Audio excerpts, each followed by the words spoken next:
श्री स्वामी समर्थ.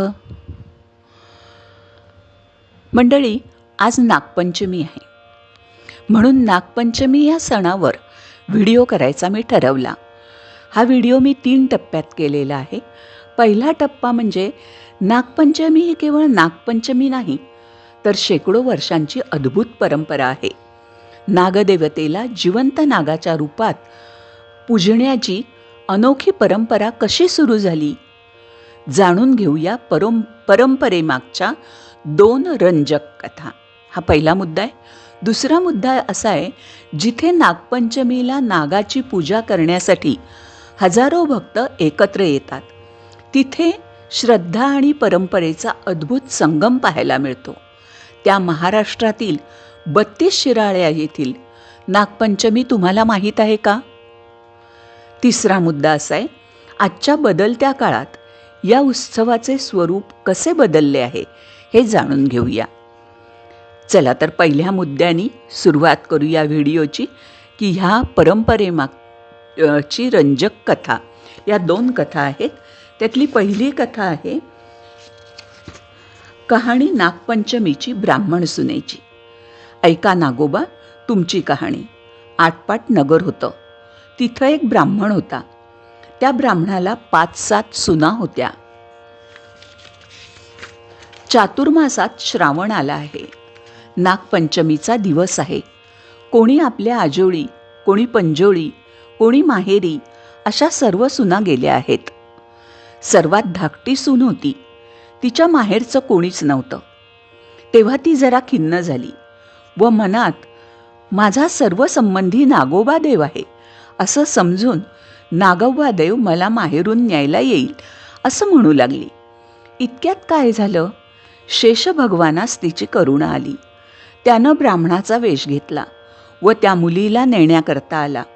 ब्राह्मण विचारात पडला, हा इतके दिवस कुठे लपून राहिला आणि आताच कुठून आला? पुढं त्यानं मुलीला विचारलं. तिनंही हाच माझा मामा असं सांगितलं. ब्राह्मणानं तिची रवानगी केली. त्या शेषधारी मामानं वारुळात नेलं. खरी हकीकत तिला सांगितली आणि फणीवर बसवून आपल्या बायका मुलांना ताकीद दिली, हिला कोणी चावू नका. एके दिवशी नागाची नागिण बाळंत होऊ लागली. तेव्हा तिला हातात दिवा धरायला सांगितला. पुढं ती व्याली. तिची पिलं वळवळ करू लागली. ही मुलगी भिवून गेली. हातातला दिवा खाली पडला. पोरांची शेपटं भाजली. नागिण रागावली. सर्व हकीकत नवऱ्याला सांगितली. तो म्हणाला, तिला लवकरच सासरी पोचव. पुढं ती पूर्ववत आनंदानं वागू लागली. एके दिवशी मुलीला अपार संपत्ती दिली. आपण मनुष्यदेह धारण करून तिला सासरी पोचती केली. नागाची पोरं मोठी झाली. आपल्या आईपाशी चौकशी केली. आमची शेपटं कशानं तुटली? तिनं मुलीची गोष्ट सांगितली. त्यांना फार राग आला. हिचा सूड घ्यावा म्हणून ते हिच्या घरी आले. तो नागपंचमीचा दिवस होता. हिनं आपली पुष्कळ वेळ भावांची वाट पाहिली. ते येत नाहीत म्हणून पाटावर आणि भिंतीवर नागांची चित्र काढली. त्यांची पूजा केली. जवळ नागाने, लाह्या, दूध वगैरे ठेवलं. उकडीचा नैवेद्य दाखवला. हा सर्व प्रकार नागांची पिल्लं पाहत आहेत. सरतेशेवटी तिनं देवाची प्रार्थना केली. जय नागोबा देवा, जिथे माझे भाऊ लांडोबा पुंडोबा असतील तिथं खुशाल असोत असं म्हणून नमस्कार केला. इकडे सर्व प्रकार ह्यांनी पाहून मनातील राग घालवला. मनात हिच्याविषयी दया आली. पुढं त्या दिवशी तिथं वस्ती केली. दूध पाणी ठेवतात. त्यात पहाटेस एक नवरत्नांचा हार ठेवून निघून गेले. दुसऱ्या दिवशी हार उचलून गळ्यात घातला. तर जसा तिला नागोबा प्रसन्न झाला तसा तुम्हा आम्हा हो. ही 60 उत्तराची कहाणी 5 उत्तरी सुफळ संपूर्ण. आता नागपंचमीची शेतकऱ्याची कहाणी. आटपाट नगर होतं.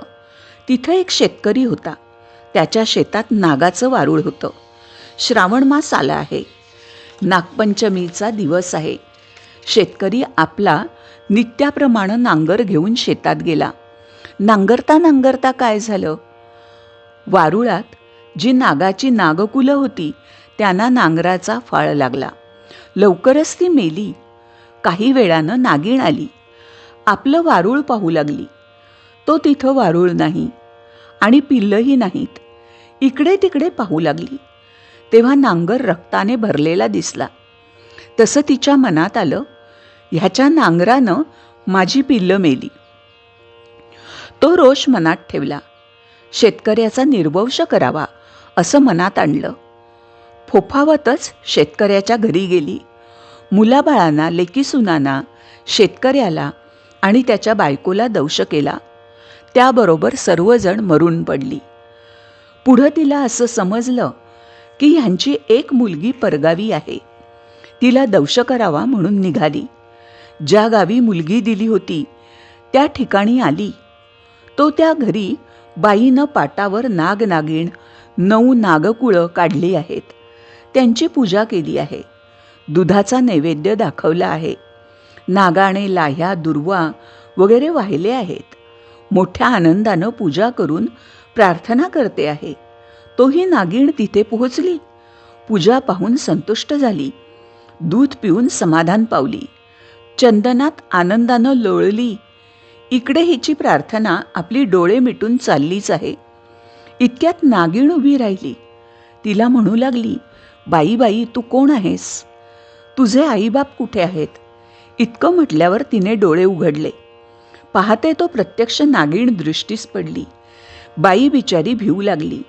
नागिण म्हणाली, भिवू नको, घाबरू नको, विचारल्या प्रश्नाचं उत्तर दे. सर्व हकीकत सांगितली. ती ऐकून नागिणीला वाईट वाटलं. ती मनात म्हणाली, ही आपल्याला इतकी भक्तीनं पुजते आहे, आपलं व्रत पाळते आहे आणि आपण हिच्या बापाचा निर्वंश करण्याचं मनात आणलं आहे. हे काही चांगलं नाही. असं म्हणून नागिणीने तिला बापाची हकीकत सांगितली. तिनं ती ऐकली. वाईट वाटलं. तिनं आईबाप जिवंत होण्याचा उपाय विचारला. तिनं तिला अमृत दिलं. ते घेऊन त्या पावली ती माहेरी आली. सगळ्या माणसांच्या तोंडात अमृत घातलं. सगळी माणसं जिवंत झाली. सगळ्यांना आनंद झाला. बापाला तिनं झालेली सगळी हकीकत सांगितली. तेव्हा बापानं विचारलं, हे व्रत कसं करावं? मुलीनं व्रताचा सगळा विधी सांगितला आणि शेवटी सांगितलं की इतकं काही झालं नाही तर निदान इतकं पाळावं. नागपंचमीचे दिवशी जमीन खणू नये, भाज्या चिरू नयेत, तव्यावर शिजवू नये, तळलेलं खाऊ नये, नागोबाला नमस्कार करावा असं सांगितलं. तेव्हापासून तो नागपंचमी पाळू लागला. अशी नागिण तिला प्रसन्न झाली. तशी तुम्हा आम्हा हो ही 60 उत्तराची कहाणी 5 उत्तरी सुफळ संपूर्ण. मंडळी, ह्या होत्या पारंपरिक कथा आणि नागपंचमीचा सण कसा सुरू झाला परंपरेनुसार ते सांगितलं या कथातून. आता दुसरा मुद्दा म्हणजे 32 शिराळ्याची नागपंचमी. तर नागपंचमीचा उत्सव सांगली जिल्ह्यातील 32 शिराळा येथे विशेष आणि मोठ्या प्रमाणात साजरा केला जातो. 1953 मध्ये शिराळा येथील नागपंचमीच्या सणाची माहिती पेपरमध्ये छापून आली. नंतर सणाची व्हिडिओ फीत अमेरिकेमध्ये दाखवली गेली. त्यामुळे 32 शिराळा येथील नागपंचमी उत्सव जगभर प्रसिद्ध झाला. परंपरेनुसार 32 शिराळामधील लोक व आजूबाजूच्या गावातील लोक जिवंत नाग पकडून 32 शिराळा येथे आणीत असत. 32 शिराळा येथील देवीच्या मंदिरात सगळ्या नागांची पूजा केली जाते व नंतर सर्व नागांची मिरवणूक काढली जाते. नंतर पुन्हा हे सगळे नाग जंगलात सोडले जातात. वन्यजीव संरक्षण कायद्यानुसार आता जिवंत नागांचे प्रदर्शन बंद झाले आहे. तरीही काही ठिकाणी कडक देखरेखीखाली प्रदर्शने सुरू आहेत. आता ह्या व्हिडिओतला शेवटचा आणि तिसरा मुद्दा की आजच्या बदलत्या काळात या उत्सवाचे स्वरूप कसे बदलले आहे हे जाणून घेऊया. तर आजच्या काळात कित्येक ठिकाणी नागाच्या मातीच्या मूर्तीची पूजा केली जाते आपल्या संस्कृतीमध्ये निसर्गातील कोणत्याही उपयोगी वस्तूचे आणि जीवाचे, त्याच्या उपयोगाबद्दल आपण निसर्गाचे आणि त्या जीवाचे ऋण व्यक्त करतो आणि पूजा करतो. नागसुद्धा आपल्या उपयोगी आहेत. उंदीर पीक खाऊन शेतीचं नुकसान करतात. त्या उंदरांना नाग खातो. म्हणून नागाप्रती आभार व्यक्त करण्याचा आजचा दिवस म्हणजे नागपंचमी. मंडळी, नागपंचमीच्या सणाविषयी एवढंच.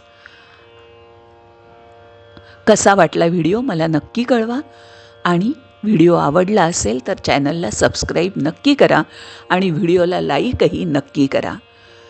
धन्यवाद. रामकृष्ण हरी माऊली. श्री स्वामी समर्थ.